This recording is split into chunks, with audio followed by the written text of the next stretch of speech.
Kyaddaaki ebitongole by'ebyokwerinda bivuddeyo ne bibaako kye byogera ku bulamu bwa IGP Ssenkulu Martin OCHOLA. Ono embeera gy'alimu gye twagala tukutuuseeko, nkubuuzaako yonna gy'osinzidde weebale nnyo. Weebalire ddala okuvaayo n'olabika ng'ogoberera enteekateeka zaffe ez'omuzinzi weewaawo ez'omuggundu. Munaye nkugamba okola ky'amaanyi nnyo nnyini ddala gw'ovaayo ate n'olabika ng'ate ogoberera enteekateeka zaffe ez'omuzinzi weewaawo ez'ensonga. Nkusaba kola ekintu kimu: subscribinga, likinga, commentinga, sharinga, twongere okutuusaako ensonga ze weetaaga okumanya weewaawo ez'omuzinzi.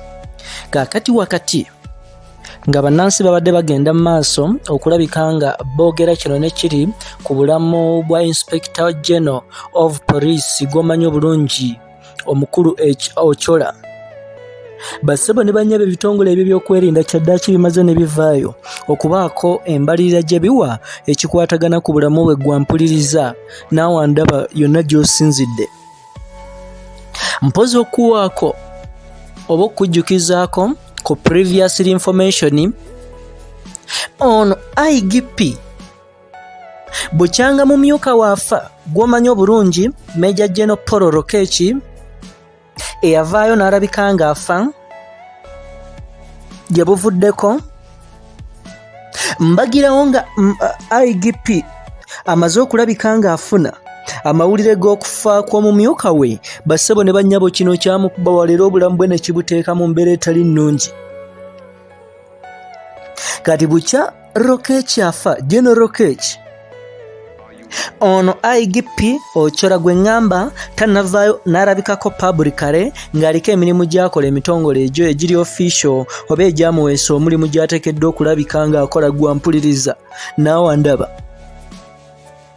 Kaakati wano bannansi olw'okubanga babadde tebamulaba baavuddeyo ne batandika okubitambuza wano ne wali nga balaga ng'ono embeera gy'alimu weetali nnungi era nga waaliko oxygen gwa mpuliriza naawe ndaba yonna gy'osinzidde okulabika ng'otugoberera.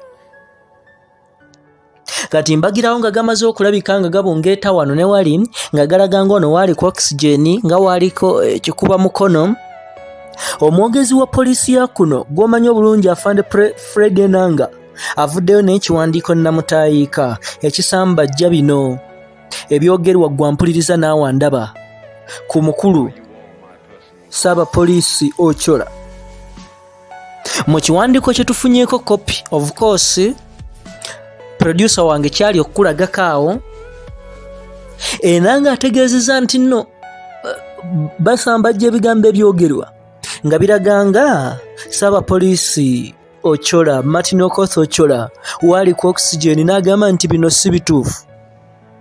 Ono ategeezezza nti newankubadde ng'obulamu bwe tebuli mu mbeera nnungi okuva ku mbeera gye nkubuliddeko ey'okufa kwa munywanyi we ekyamuleetera obulamu bwe okwongera okukyankalanira ddala, naye ate ono ategeezza nti omusawo we oba gw'osobola okuyita personal doctor ne sajoni wa poliisi bamukolako era nga bakola ekisoboka kyonna okulabika nga obulamu bwe budda mu nteeko. N'olwekyo ono n'avaayo n'ategeeza nti Ssaabapoliisi ali mu mbeera nnungi ddala era bagezaako okulabika nga bamujjanjaba obulamu bwe bweyongera okulabika nga butereera bulungi. N'olwekyo buli muntu yenna agezaako bongeesa amawulire nti aliko oxygen abulako kikuba mukono, agamba nti bino ku matu ga mbuzi gennyini ge babasibako. Of course ne bannansi toyinza kuvaayo n'obawakanya kubanga omuntu singa amala akaseera nga kumpi kukunukkiriza myezi ng'ebiri nga talabikangako ku mirimu gye giri official egimusasuza ate nga tebataddeewo omulala ogimukolera, of course kiteekeddwa okulabika nga kireetawo akabuuza. Actually ono newaabanga mulwadde muyi okusinziira ku nkola y'ebyokwerinda era nakyo kyennyini tekirabika nga kikkirizibwa okugenda mu maaso kugamba okwongera okutiisa abantu oba okukabatema ne babategeeza obulamu bw'embeera gye bulimu. N'olwekyo newankubadde nga bannansi nabo oli awo bagezaako okujingajinga nga waaliko oxygen, naye ate newankubadde ne poliisi evaayo netegeeza ng'ono bwali omulamu, naye ate ne bannansi basobola okulabika nga batuufu, weewaawo ne poliisi esobola okulabika nga ntuufu gwa mpuliriza naawe ndaba. N'olwekyo embeera bw'etyo bw'eri, of course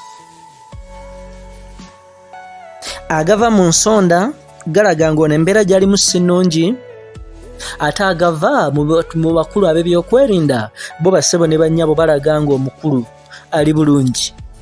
N'olwekyo gwayagaliza of course eggwanga ly'ebirungi ky'osobola okulabika ng'okola kwe kufukamirako n'osabira omukulu ono Ssaabapoliisi oba oliawo omutonzi n'amuyamba n'asobola okulabika nga amusumulula, obulamu bwe bweyongera okulabika nga budda mu nteeko, kubanga bassebo ne bannyabo newankubadde tuba n'enjawukana mu bintu bye tukkiririzaamu, naye ate ffenna tusigala bannayuganda, era nga buli omu yeetaaga munne okulabika nga asabira munne we kyetaagisiza, newankubadde nga waliwo bye tuvaayo ne tulabika nga tetukkiriziganyako. Ensonga bwe zityo bwe ziri wakati nga Ssaabapoliisi tannaba kulabika kuddamu ng'alabikako, naye njagadde nkutuuseeko amawulire nga bwe gali, oba oliawo nga woogeetaaga okugamanya. Nkugamba subscribinga, sharinga, likinga, commentinga, twongere okukutuusaako ensonga ez'omuzinzi waawo ze weetaaga okumanya yonna gy'osinzidde. Yenze Ssemaganda Moses Hope lwa Kampala Media TV.